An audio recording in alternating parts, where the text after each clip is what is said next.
পারি না আর পাচ্ছি না এই শব্দগুলো ডিকশনারি থেকে কেমন জানি না হারিয়ে যাচ্ছে। কিভাবে সেই ছোট্ট মেয়েটা এখন সমস্ত কিছু করতে পারে। নমস্কার সবাইকে, আমি পূজা।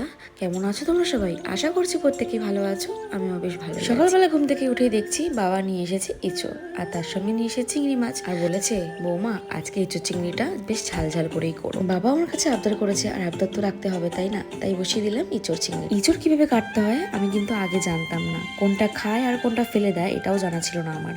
আর এখন এঁচোড় কিভাবে কাটতে হয়, কোনটা খায় আর কোনটা ফেলে দেয়, এখন সমস্ত কিছু শিখে গেছি। আর পাচ্ছি না আর পারবো না এই জিনিসটা কিন্তু এখন আমার ডিকশনারির মধ্যে নেই। তাই এখন সময়ের সাথে সাথে সব কিছুই শিখে গেছি। এই দেখো না, এঁচোড় কাটাটাও শিখে গেছি। তো এদিকে দেখো কড়াইতে তেল গরম করে এবার এঁচোড়গুলোকে ভালো করে ভেজে নেব নুন হলুদ দিয়ে। আর আজকে কিন্তু এঁচোড়টা আমি সিদ্ধ করিনি, আমি ভেজে ভেজেই রান্না করব।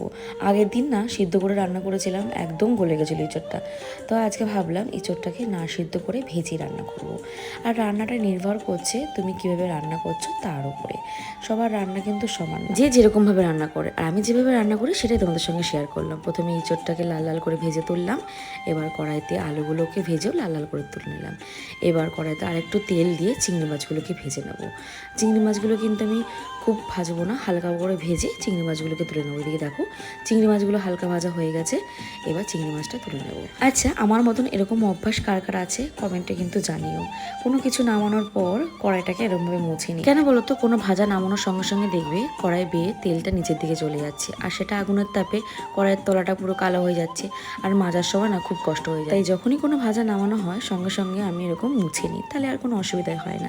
তো এদিকে কড়াইতে তেল দিয়ে ফোড়নে দিয়েছিলাম জিরে, তেজপাতা, লঙ্কা। আগে থেকে পেস্ট করে রাখা পেঁয়াজ, আদা, লঙ্কা, রসুন, এই পেস্টটাকে দিয়ে ভালো করে মশলাটাকে কষিয়ে নেব। তারপরে একটুখানি কষানো হয়ে গেলেই দিয়ে দেবো আগে থেকে ভেজে রাখা এঁচোড় আর আলুটা।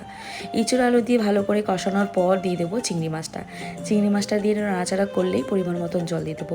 আর আমি একদম অল্প জল দিয়েছিলাম, কারণ এঁচোড়টা না ভাজার সময় অর্ধেক সিদ্ধ হয়ে গেছিলো, তাই অল্প পরিমাণে জল দিয়েছি।